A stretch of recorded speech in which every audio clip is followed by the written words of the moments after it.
This video is sponsored by Squarespace. From websites and online stores to marketing tools and analytics, build your online presence with Squarespace. Hey everyone, I'm Ace of Clay and welcome to another sculpting video. If you're new here, I'm a sculptor and every week I make a new sculpture. Today I'm sculpting a spooky little vampire with his pet bat. Now we're switching it up a little bit today. I made this guy a lot more whimsical and lighthearted than the content you're used to seeing from me. This guy is actually kind of cute, and of course I hope you like him. And before we get started, don't forget to grab your Winston plush. Winston is my original character. He is available right now at aceofclay.com. I am signing them if you would like. He's got all of his details, real buttons, fuzzy hair, and even a hang tag with his entire backstory and lore on it. So if you want one, head on over to aceofclay.com and grab him before he's gone. And now without further ado, let's meet my spooky little vampire.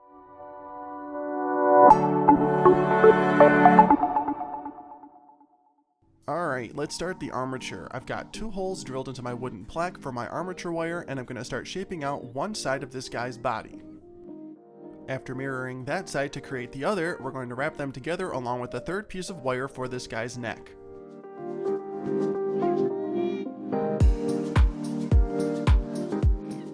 Now I'm going to bulk out this guy's torso with some Super Sculpey Ultralight. This step can also be done with aluminum foil, but I like the control I have with Ultralight, and it also helps to embed those wires together so that nothing moves around. Now I'm just going to cover the base with some more Ultralight because I'm going to make this look like stone later on. Alright, the armature is done, let's get him in the oven. And once he's baked and completely cooled down, it's time to start covering everything in clay. I got these nice even sheets by rolling it through my pasta maker on the thickest setting, and this is Super Sculpey Original.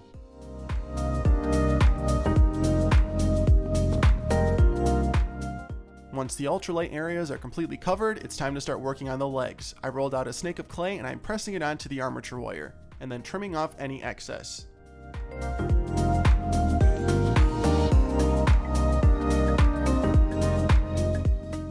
Now before I go any further, I just want to pop on this guy's neck.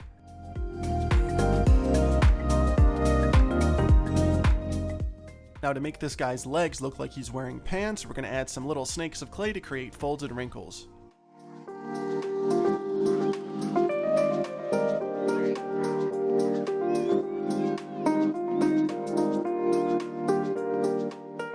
Using a flattened snake of clay, I'm going to create this guy's waistline and then blend the bottom edge in with the rest of the pants. And there we go, now he's wearing pants. Now to create the bottom of this guy's vest, I'm using cos clay because I want it to stick out, and cos clay stays flexible after it's baked. So I'm just going to curve it into this little whimsical shape here and then blend that top edge in with the rest of his torso.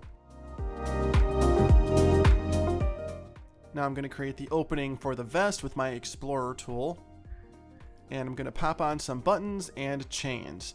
This is going to be a fancy vest.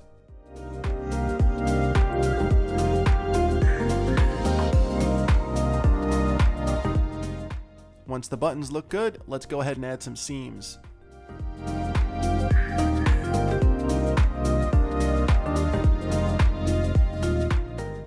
Now that the part of the vest that's going to be visible is complete, let's go ahead and give him a jacket.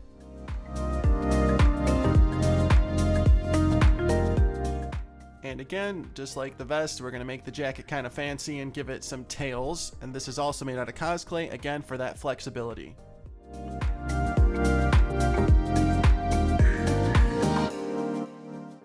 Now I'm going to go ahead and start working on his jabbet. This is the part that wraps around his neck. And then of course we're giving him a jabbet because it's one of those fluffy fancy ties that I think goes really well with the style of the rest of his outfit.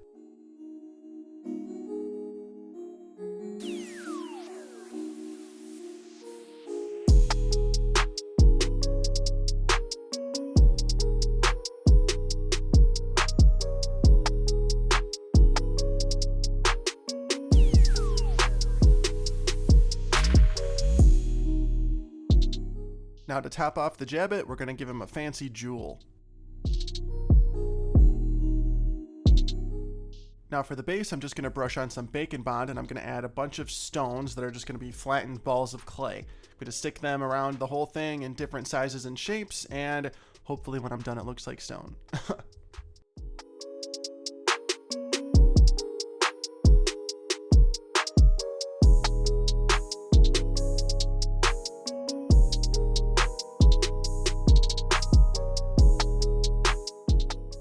Once all my stones are placed, it's time to crack them and texture them.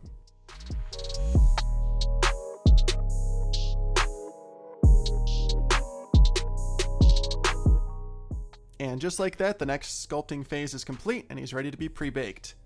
And once he's baked and cooled down, we're going to take a break from that body and work on his head. I'm balling up a piece of aluminum foil, and then I'm going to cover this in clay. For the face and head, I'm using Super Sculpey Living Doll. This is just a more premium clay, and I love using it for my head sculpts. For the first step on his face, I want to sort of map out the facial features like the eye sockets, and then I want to carve out his mouth. I want him to have a nice, happy, mouth open grin. And again, this is a light-hearted, sort of friendly vampire this time. We're not doing anything scary. Now, I'm pretty happy with how his face is going. I just want to go in and refine things a little bit, get those smile lines in, really give him a nice, happy grin.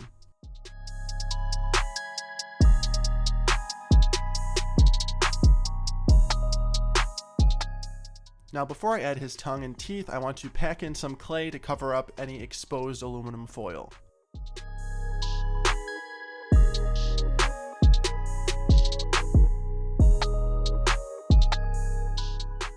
Now, before I finish the mouth, I just want to pop on his nose.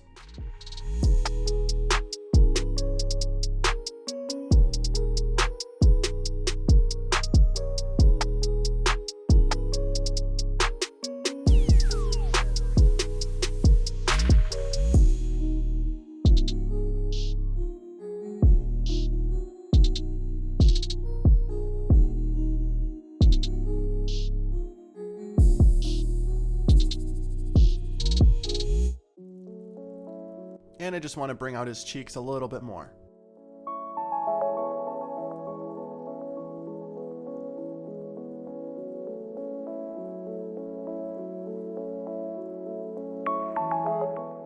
Now his upper lip is looking a little sunken, so I want to add some more clay just to bring that out a little bit. I also did the same thing for the bottom lip.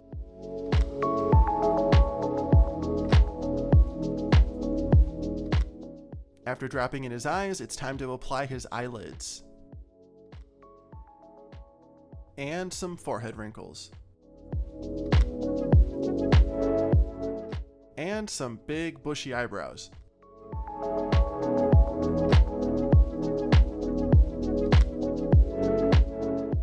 Now it's time to really make this guy look like a vampire and stick on his fangs.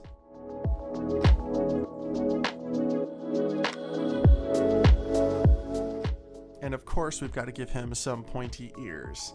Now I gotta say, these last two sculptures that I've done, the scarecrow last week and now this vampire, it's reminding me of my older style, and I feel like that's like resonating with you guys. And so I want to know from you, let me know in the comments, do you want to see more stuff like this that's a little more lighthearted and like my older content that I used to upload all the time, like when I did the Leprechaun and the Medusa and the Grim Reaper, all that stuff? Do you want me to go back to that? Do you want me to go back to my roots? Let me know in the comments. All right, we're gonna take a quick break from our video to talk about our sponsor, Squarespace. Whether you're a big business, a small business, a freelance designer, or sculptor like me, Squarespace has everything you need to showcase your brand, sell your products, and more. I've been using Squarespace for over 4 years now, even before they started sponsoring me, and I could not be happier with my experience. Their products are so streamlined and so easy to use that managing my website, aceofclay.com, is truly a breeze. Some of my favorite features include the portfolios and galleries. In my line of work, I have to show my art to the world, and Squarespace's beautiful portfolios allow me to do just that. I opened my online store where I sell stickers, posters, plushes, and more, and Squarespace makes everything so easy. I can track my inventory, print shipping labels, I get notifications when something sells, and everything I need is right there in the platform. You can even sell digital downloads. They really have everything you need to start selling online. And at this day and age, if you're an online business, you've got to have a social media presence, and Squarespace allows you to integrate all of your social media platforms into any page of your website. So if everything I said sounds good, head on over to squarespace.com, start a free trial, and when you're ready to go live, go to squarespace.com/aceofclay to save 10% on your purchase of a website or domain using my code aceofclay. Thanks again, Squarespace, for sponsoring this video. Now back to our sculpture. All right, we're back. Now let's finish off this guy's arms using the same process as the legs.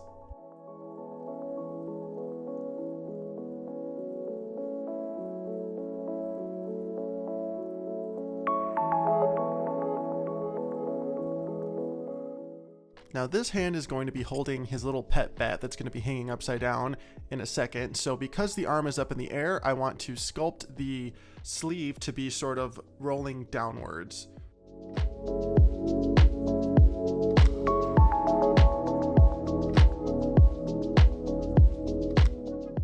All right, that first arm's looking pretty good. Let's add some seams, finish it off, and then work on the other one.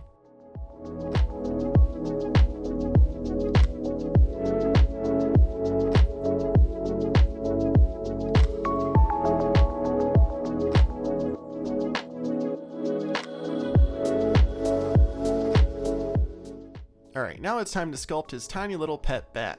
Small things are not my specialty. This was really hard because I have really big hands, but I think I pulled it off. So let's just trust the process.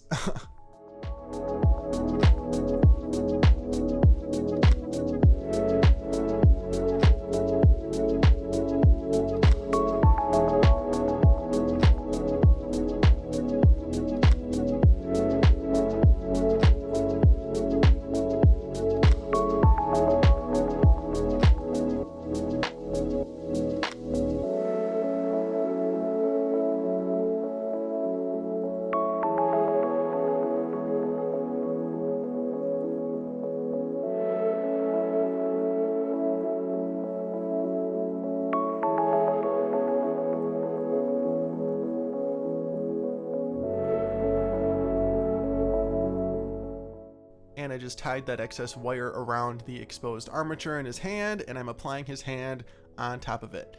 And just like that, he is holding a bat.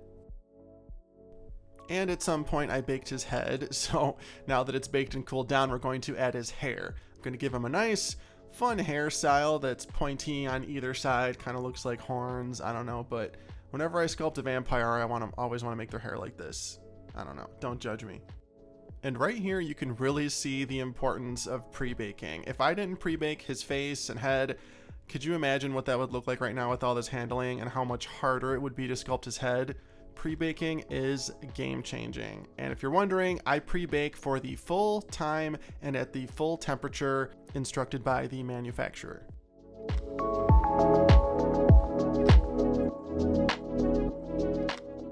One of my favorite things to sculpt is hair. I just think drawing all these little lines on the surface of it is so relaxing and satisfying. It's one of the sculpting processes that I actually find relaxing. I just love filling in all the little spaces in between each line and just, you know, making it look like hair.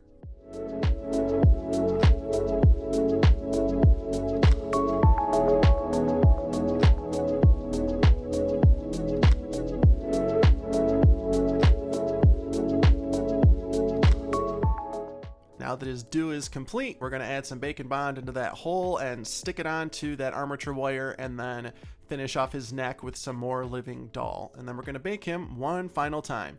And as you can see with all the pre-baking, the bottom's looking kind of crispy, but that's because it's really close to the heating element in my oven.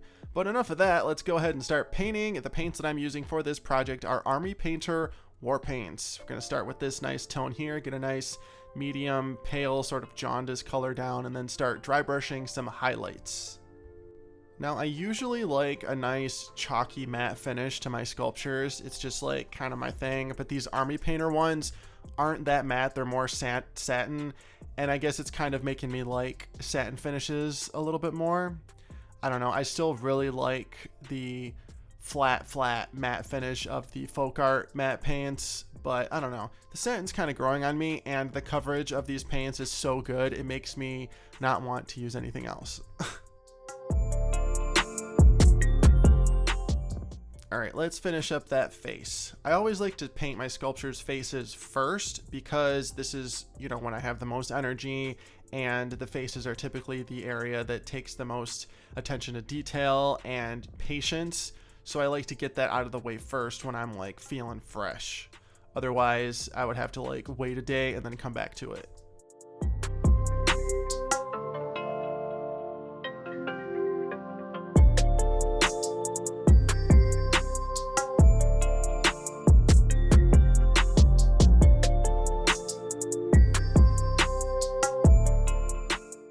After getting all the base colors down and all the shading around the eyes, I'm going to shade some other areas of his face using a dark brown wash. This is a pre-mixed wash that is available from Army Painter. I didn't mix this one myself.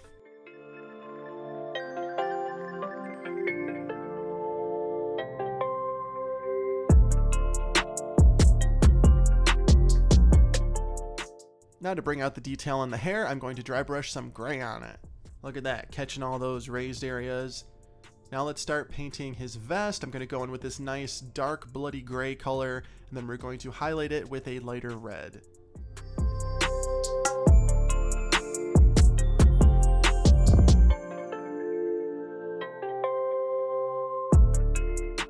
Now let's highlight it. A great way to lighten your red tones is to add yellow to them, not white, because if you add white, it's going to look pink. If you add yellow, it'll look red still. Now we're going to go on top of those buttons with some nice bright gold metallic paint.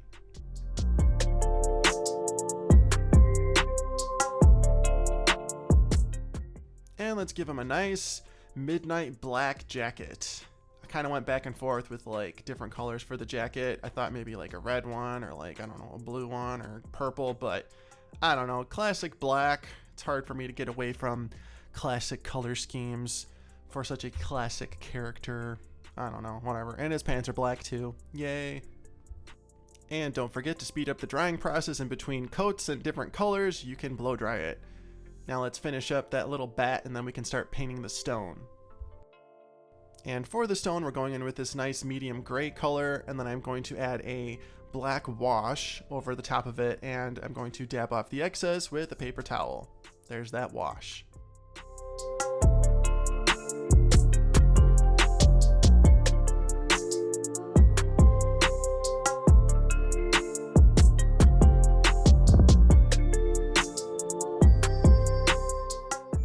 After some dry brushing and highlights, say it with me.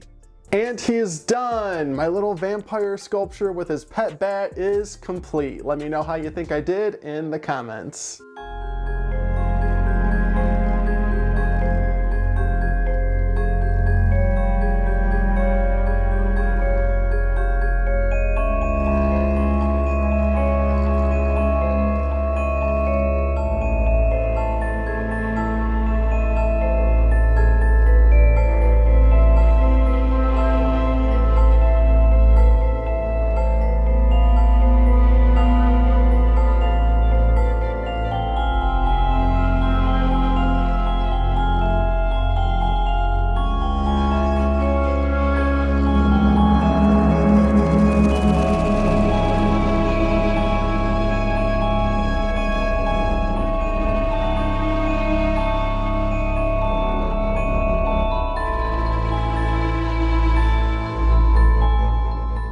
I'm not gonna lie, it was kind of nice making something that isn't like scary and macabre. This actually reminds me of my style that I had when I started this channel, and I think you guys like that, so let me know in the comments if I'm right or if I'm wrong on that.